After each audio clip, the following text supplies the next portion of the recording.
Les damos la bienvenida a Aprende en Casa 3, un espacio en el que vamos a poder estudiar y divertirnos desde nuestros hogares. Y el día de hoy nos acompaña la maestra Cecilia Vargas, a quien le doy la más cordial de las bienvenidas. Y vamos a tener el gusto de estar con ustedes en esta clase de historia de quinto grado. ¿Ya están listos? ¡Comenzamos! El día de hoy tenemos una clase especial, porque dos de nuestros alumnos nos mandaron unos videos sobre una situación que ocurría en su escuela antes de que comenzara la contingencia. Es una situación que les preocupa mucho. ¿Qué puede ser lo que les preocupa tanto? No lo sé, vamos a averiguarlo. Hola, maestra Ceci. Soy Victoria Shadani. Quería platicar con usted para ver si me podría ayudar. En mi escuela hay un serio problema de basura. El patio siempre está sucio y se ve mal. Cuando regresemos a clases presenciales, quisiera participar para solucionarlo. Mi propuesta es poner 2 botes, uno de basura orgánica y otro de basura inorgánica. En el de basura orgánica podríamos poner cáscaras de frutas y restos de comida que no nos hayamos terminado. Y en el de inorgánica, botellas, cajas de jugo, bolsas de nuestra comida y algunos papeles. Creo que sería una buena opción para que desde los niños más pequeños hasta los más grandes puedan identificar dónde va la basura y así solucionar el problema que hace que nuestra escuela luzca fea y descuidada. Pero hay un compañero que no está de acuerdo conmigo y propone otra solución más compleja. Por eso acudo a usted. ¿Me podría apoyar? Gracias, le mando un gran saludo. Ahora entiendo el gran problema que tiene Shadani. Vaya que la problemática de la basura es un gran tema en todos lados. Sí, pero eso no es todo. Aún nos falta ver el video de otro de sus compañeros. ¿Te parece si vamos a verlo? Claro que sí, maestra. Hola, maestra Ceci. Mi nombre es Israel Sánchez. Le mando este video solicitando su ayuda. En mi escuela existe el problema de que se genera mucha basura y no es reciclada, así que me gustaría ayudar a resolver este problema en cuanto regresemos a clases. Mi propuesta consiste en poner 4 botes, uno para los desechos orgánicos, papel, vidrio y plástico. De esta manera es mucho más fácil separar los desechos y reciclarlos adecuadamente. Sin embargo, hay una compañera que opina que mi solución es demasiado complicada. En este caso, ella solo propone dividir entre orgánico e inorgánico. El verdadero problema es que no nos ponemos de acuerdo. Es por eso que yo acudo a usted por este medio para tomar la mejor decisión. Un saludo y gracias. Pues las propuestas de Shadani y de Israel suenan muy bien. Ay, la verdad no sé cuál es la mejor. Me parece que estamos ante un ejemplo de la importancia de un sistema democrático. En una democracia ideal, la participación de la ciudadanía es el factor que materializa los cambios, por lo que es necesario que entre gobernantes y ciudadanos, o en este caso entre los directivos y los estudiantes, se establezca un diálogo para alcanzar objetivos comunes, como resolver el problema de la basura. Pues sí, maestra, pero ¿cómo escogemos entre las propuestas de solución que dan nuestros 2 estudiantes? Yo lo veo muy complicado. Pues tendríamos que negociar para ponernos de acuerdo. Y bueno, aunque a veces es complicado, justo parte de la participación involucra escuchar a otros y encontrar soluciones conjuntas. Sin embargo, cuando incluso eso parece muy complicado, quizá lo mejor sea recurrir a una votación directa. Así que Shadani e Israel, cuando regresemos a clases presenciales con todas las medidas de seguridad, les propongo que hagan su propia organización estudiantil para que sí busquen agrupar a los estudiantes que tienen la misma idea que ustedes para solucionar el problema de la basura en su escuela. ¡Claro! De esa forma sus directivos podrán ver que están organizados y entonces podrán escucharlos atentamente y juntos podrán encontrar la mejor solución. Exacto, Jenny. Lo que les propongo es que creen la figura de una organización estudiantil en su escuela que les permita tener voz y representación para participar en las decisiones que se toman para el beneficio colectivo de toda la comunidad escolar. Por supuesto, maestra. Oye, y de una situación similar a esta surgieron los partidos políticos, ¿no? Es decir, surgieron como grupos políticos organizados con la intención de participar en las decisiones del país. Sí, y hablando de los partidos políticos, ¿te parece si comenzamos con el tema de hoy? Claro que sí, maestra. ¿De qué vamos a hablar en nuestra clase? Pues justamente hablaremos de la creación y la consolidación de un partido político que surgió precisamente con la intención de conciliar las distintas posturas políticas que existían al terminar la revolución. Porque, como hemos visto a lo largo de las clases, las diferencias entre los líderes revolucionarios eran muchísimas y sobre varios temas. Correcto. Como hemos dicho antes, incluso después de la promulgación de la Constitución de 1917, la revolución no parecía haber terminado, pues México vivió un periodo de constantes conflictos y luchas por el poder. El triunfo del movimiento constitucionalista, la verdad es que no trajo un periodo de paz y democracia, sino todo lo contrario. Los conflictos continuaron y la principal problemática era justamente la división entre los diferentes grupos revolucionarios y la competencia por el poder entre todos estos diferentes líderes. Yo recuerdo que entre las principales facciones se encontraban los zapatistas, los carrancistas y los villistas. Así es, Jenny. ¿Y recuerdas quién salió victorioso de la primera fase revolucionaria? Venustiano Carranza. Bien. ¿Y te acuerdas cuáles eran los principales intereses de Carranza durante su gobierno? Pues recuerdo que en su gobierno comenzó la reconstrucción del Estado y se publicó la Constitución de 1917, que fue muy importante porque plasmó las principales demandas sociales de la revolución y permitió la formación de las nuevas instituciones que sirvieron como base al México moderno. Ay, pues me sorprende lo bien que recuerdas. No lo pude haber dicho mejor yo. Espero que todas y todos nuestros estudiantes que nos ven desde casa lo recuerden igual de bien, ¿eh? Y también que recuerden que este fue el primer paso hacia la construcción de nuevas instituciones para el país, pero se vio interrumpido por el asesinato de Carranza. De tal forma que después de este suceso, quien tomó las riendas del poder fue... Álvaro Obregón. Eso, muy bien. Obregón fue el personaje principal del grupo sonorense, un caudillo sumamente popular que ocupó la silla presidencial de 1920 a 1924. Sin embargo, su intención de consolidar su liderazgo por un periodo de gobierno más no pudo llevarse a cabo. Porque la Constitución establecía que no podían reelegirse por 2 periodos consecutivos. Exacto. Así que, al terminar el primer periodo presidencial de Obregón, quien subió al poder ejecutivo fue otro sonorense. ¿Te acuerdas de quién? Plutarco Elías Calles. La clase pasada vimos que uno de los principales conflictos que hubo durante su gobierno fue la rebelión cristera. Exactamente, eso mero. Un gran conflicto que cobró muchísimas vidas y polarizó al país, es decir, lo dividió. ¿Y qué pasó con Álvaro Obregón? Pues él siguió ocupando un lugar importante en el contexto político de ese entonces y estaba interesado en volver a la presidencia. Pero esta posibilidad solo se abrió cuando durante el gobierno de Calles se reformó la Constitución para permitir la reelección. Entonces, en 1928, Álvaro Obregón volvió a salir como candidato presidencial y ganó las elecciones.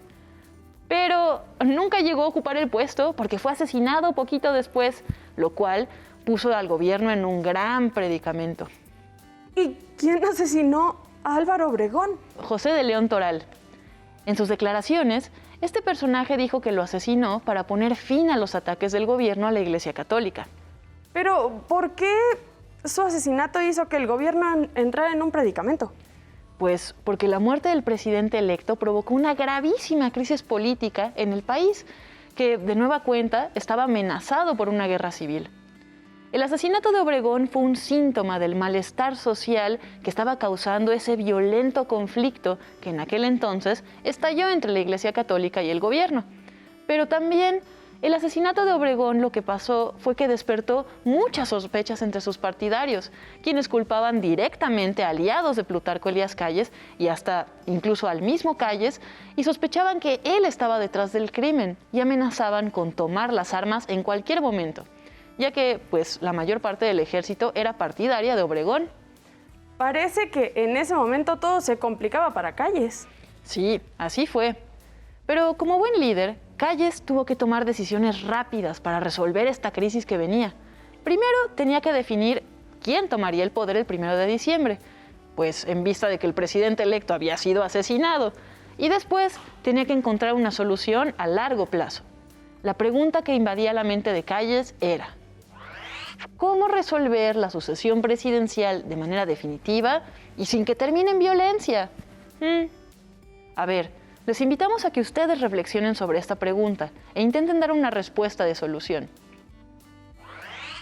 Calles sabía que, de continuar él en la presidencia, más que resolver el dilema político, lo iba a complicar, ya que todas las interpretaciones sobre el asesinato de Obregón recaían en su contra, acusándolo de querer mantenerse en el poder. Entonces Calles renunció a la posibilidad de mantenerse en el poder ejecutivo. Sí, Calles hizo pública su intención de retirarse de la presidencia y la Cámara de Diputados nombró, con fin de conciliar y contener una posible rebelión, nombró a un partidario de Obregón, el secretario de Gobernación, Emilio Portes Gil, como presidente interino, por lo menos hasta que se convocaran nuevas elecciones. Maestra, pero la designación de Emilio Portes Gil como presidente interino no resolvía el problema de la violencia en la sucesión presidencial. No, aún no. Respuestas como esta, Jenny, seguían siendo solo soluciones de corto plazo. Recordemos que para esta época, en nuestro país, no existía una tradición democrática.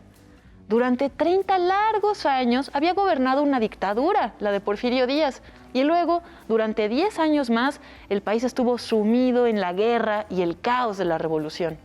Así que, pues para los años 20, la política de las armas seguía siendo más importante que la democracia y la opinión popular. Pero con la promulgación de la Constitución de 1917 se pretendía cambiar esto, ¿no? Sí, pero recuerden allá en casa que los cambios en la historia toman tiempo. No son procesos sencillos porque se topan con muchas resistencias, se combinan con las continuidades de otros procesos y en general se necesitan muchos elementos para que solo poco a poco, gradualmente, un cambio empiece a ser visible. Pero en fin, para Calles, la solución al problema de la violencia en la sucesión presidencial era institucionalizar la actividad de la clase política e ir desplazando poco a poco de la política al elemento militar mediante su profesionalización. De esta forma, sería posible atender las demandas desde un foro político más controlado que permitiría hacer la sucesión de una manera pacífica. ¿Cómo? No me queda muy claro qué hizo Calles. Mira, en marzo de 1929 promovió la creación de una organización de alcance nacional para unir las aspiraciones de los revolucionarios. En otras palabras, creó un partido político. Su fundación fue muy importante porque permitió iniciar un proceso de institucionalización del régimen revolucionario y sentó las bases para el sistema político electoral que existe hoy. A este partido se le conoció como el Partido Oficial.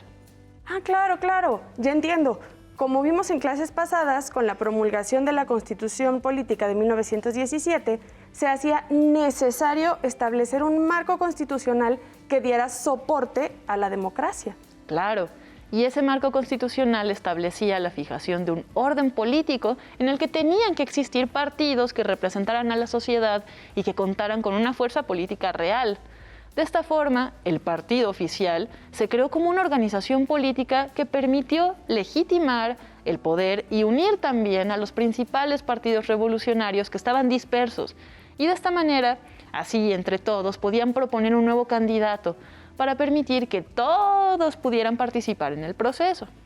Y así se resuelve el problema de la violencia en la sucesión presidencial. Porque con este sistema dentro del partido, juntos podían elegir al próximo candidato y así evitar tantos conflictos. Sí, o bueno, al menos ese fue el argumento. Consolidar un partido que agrupara las diversas corrientes de pensamiento de la revolución, sin embargo, también podría considerarse que fue la creación de un partido oficial como una estrategia de Calles para seguir participando en la política nacional y así consolidar su hegemonía personal. Maestra, ¿qué es hegemonía? Hegemonía significa dominio, supremacía, que algo es lo más importante. Es decir, a través del partido oficial, Calles logró mantener su estatus político y el control sobre el país sin afectar directamente a la democracia, porque el partido oficial se convirtió en el vehículo para que su opinión pudiera seguir siendo escuchada por los líderes políticos. Entonces el partido oficial sirvió para limitar los enfrentamientos entre las facciones revolucionarias para llegar al poder ejecutivo, pero al mismo tiempo ayudó a que Plutarco Elías Calles consolidara su figura como jefe máximo de la revolución. Tal cual, Jenny. Pero eso no es todo, sino que sus partidarios comenzaron a definir el partido como el legítimo heredero de la revolución. Y esto, posteriormente, ocasionaría molestias a otros grupos que no habían sido incluidos en el partido oficial ni tampoco se sentían representados por él. Maestra, todavía tengo una duda. Venga, ¿cuál? ¿Por qué ocasionó molestias? ¿No se supone que si era el partido que agrupó a los líderes revolucionarios, tendría que ser el partido de la revolución? Pues eso se esperaba, pero en realidad no fue del todo así. Aunque algunas demandas revolucionarias, por ejemplo, como la educación, el derecho al trabajo y la soberanía nacional, sí fueron consideradas dentro de los estatutos del partido oficial, la verdad es que no respondía de manera puntual al tema agrario, por ejemplo, y al de los derechos sobre la tierra. Ya entiendo. Y ese era uno de los graves problemas que tenía que resolverse después de la revolución. Pues claro, imagínate. Y precisamente por eso surgieron organizaciones sociales y otros partidos políticos con sus propias propuestas alternativas. En general, estos partidos estaban en contra de la manera en la que el partido oficial se había apropiado de la historia y el significado de la Revolución Mexicana. Pues sí, aunque agrupaba a las principales facciones revolucionarias, como ya dijimos, dejaba sin resolver los grandes y viejísimos problemas que habían estado en la raíz del movimiento revolucionario. A estos partidos se les llamó de oposición. Pero en realidad, ¿se oponían al partido oficial? Sí, de cierta forma sí, porque las propuestas para atender los problemas de la población eran muy diferentes. Es algo como lo que pasa con los videos de nuestros alumnos sobre sus diferentes propuestas para responder a la problemática de la basura. No es que estén personalmente el uno contra el otro, sino que representan formas distintas de atender las necesidades de su comunidad escolar. ¿Y estos partidos de oposición qué representaban? Es decir, ¿qué intereses defendían? Muy buena pregunta, Jenny. Y es imposible generalizar, porque hubo muchos partidos que se llamaron de oposición y estos tenían diferentes de intereses. Por ejemplo, uno de ellos basó su ideología y sus prácticas políticas en la teoría socialista. Otro es un partido que se hacía llamar antirreeleccionista, y este fue el primero en competir en una elección presidencial contra el nuevo partido oficial. Me imagino que este partido antirreeleccionista defendía el principio maderista de sufragio efectivo no reelección, ¿no? Claro, sí. Además, de manera adicional a estos partidos de nivel nacional, también surgieron otros partidos que eran regionales y estos representaban más bien los intereses de su propia localidad. Entonces cada región tenía su partido que representaba los intereses de sus pobladores. Más o menos. Muchos de ellos todavía estaban controlados por caudillos locales. ¿Y cómo le hizo el partido oficial para defenderse de todos estos partidos controlados por caudillos locales? Pues recuerda que la idea de Calles era justamente institucionalizar el poder para evitar que hubiera una nueva guerra civil. Entonces, como parte del comité directivo del partido oficial, una de las medidas que se tomó fue darle una gran estructura al partido. ¿Una estructura? ¿Que no era suficiente ya con agrupar las facciones revolucionarias? Ese era solo el primer paso, Jenny, pero en la Junta Directiva se acordó que además del Comité Directivo Nacional, tendría que haber comités municipales y estatales para de esa manera hacer frente a los partidos de oposición en la pequeña escala de lo local. Entonces, con una organización así, se quería acabar con la inestabilidad política y social que todavía experimentaba México, pero más importante aún, con el partido oficial se quería poner bajo control las fuerzas políticas de todo el territorio.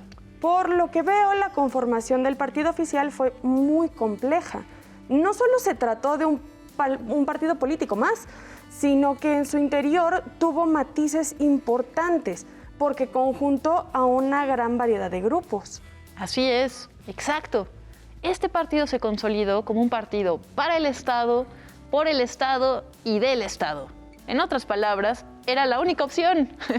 Pues a pesar de que constitucionalmente México era una república democrática y en la ley podían existir más partidos, pero en la práctica la verdad es que estos partidos no tenían la misma oportunidad de competir que el partido oficial. Maestra, ¿y el presidente en turno tenía alguna relación con el partido oficial, además de ser elegido por este como candidato para la contienda electoral? Claro que sí. Fue justamente gracias al peso que ganó el partido que se logró mantener durante el maximato cierto control político. Y no solo eso, sino que a través de la discusión al interior del partido, el presidente del periodo de 1934 a 1940 se le entregó un plan de gobierno llamado Plan Sexenal. O sea que mediante el partido se le daban al presidente los lineamientos a seguir durante todo su gobierno. Es correcto.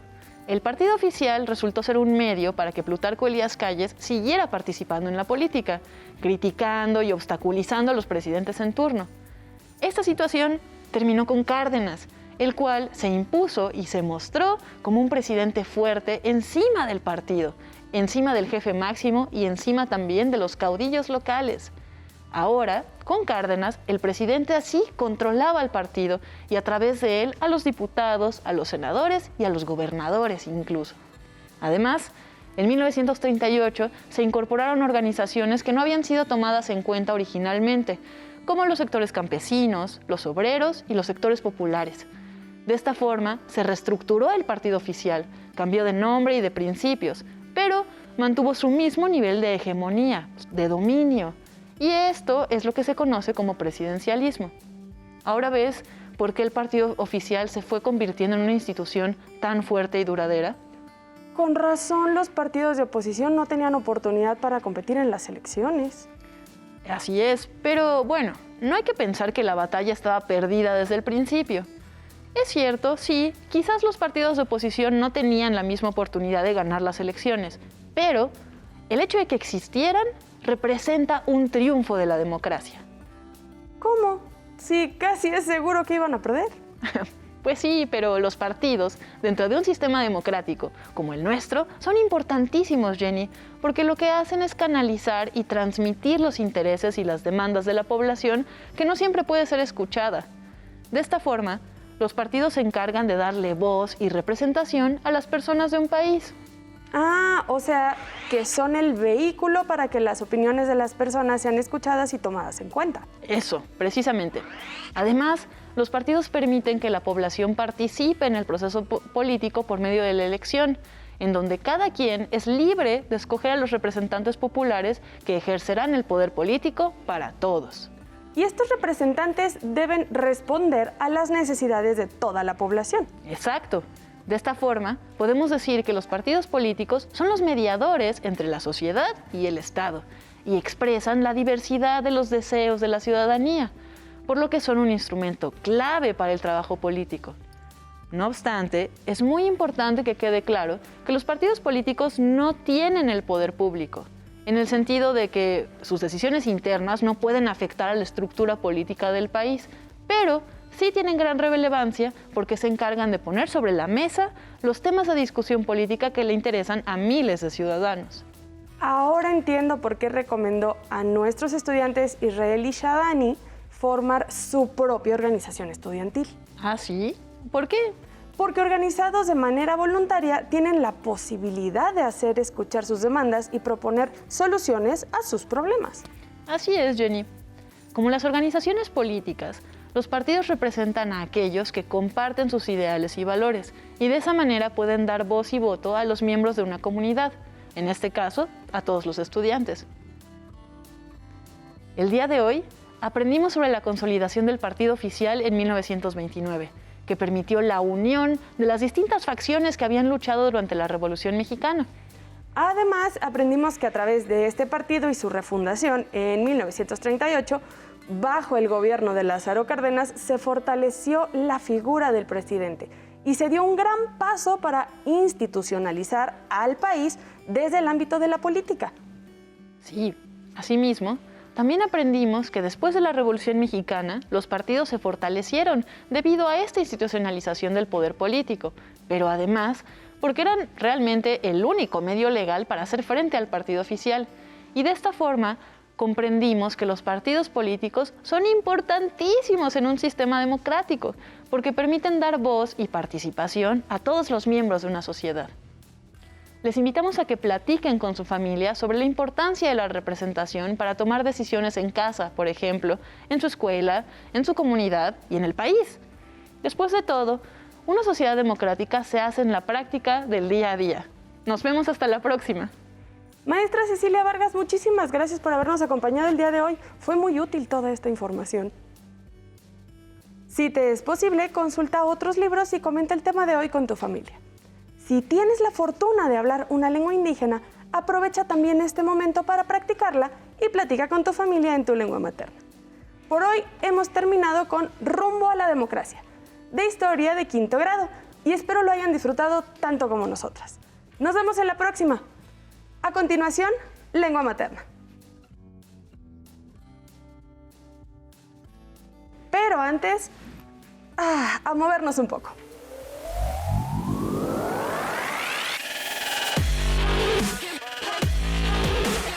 Recuerda, entre clase y clase, activa tu cuerpo. Entonces, elevación de cadera para trabajar el glúteo. Nos vamos a acostar flexionando las rodillas, las plantas de los pies totalmente en el suelo, y lo que vamos a hacer es elevar la cadera. Elevamos la cadera, Yair. Muy bien, otra vez. Pies juntos, elevando la cadera. Elevamos cadera y bajamos. Respiramos y bajamos. Mantenemos nuestros pies juntos, elevamos cadera, una vez más, otro más, bajamos, subimos, bajamos, respirando, respiramos, bajamos. Pies juntos, elevación de cadera, bajamos, una vez más, alto. Ahora, el siguiente ejercicio vamos a trabajar lumbares. Lo que vamos a hacer, nos vamos a acostar boca abajo. Vamos a poner nuestras manos en la forma lateral y lo único que vamos a hacer es levantar la extensión de brazo y lo sostenemos. 10 segundos, respiramos, relajado. Mantenemos extendidos los brazos, ahí sostenido.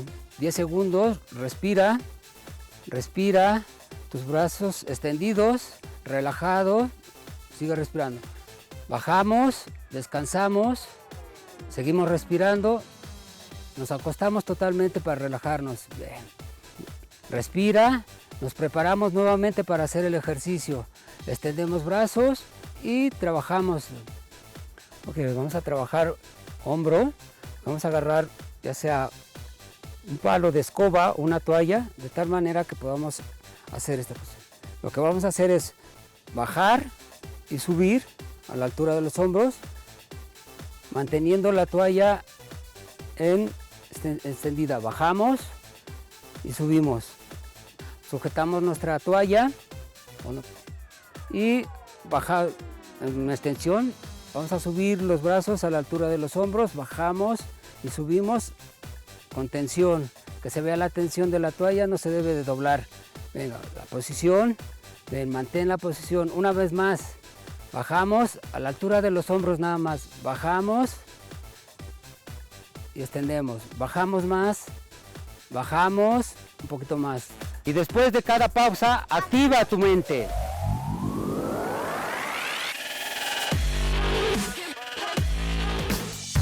Si no tienes el libro de texto o necesitas ayuda para responder las preguntas, contáctanos.